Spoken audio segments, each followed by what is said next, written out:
Magandang umaga, ngayon pa araw ng Martes, January 16, 2024. Update muli sa lagay ng panahon.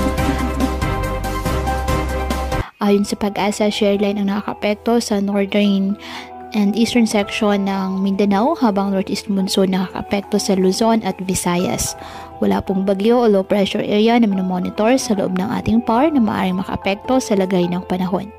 Ngayong araw, dahil po sa Shareline, ang Southern Leyte, Caraga, Northern Mindanao at Davao Region, asahan na maulap na halangitan na may kalat-kalat na pag-ulan at thunderstorms.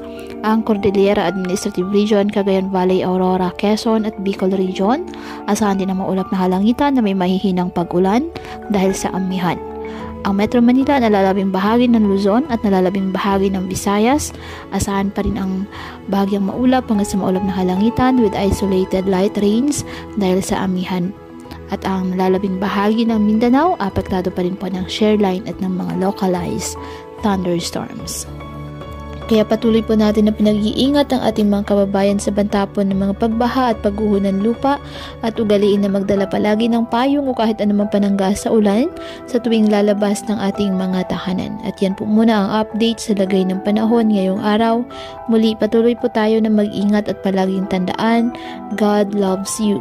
Stay safe and God bless.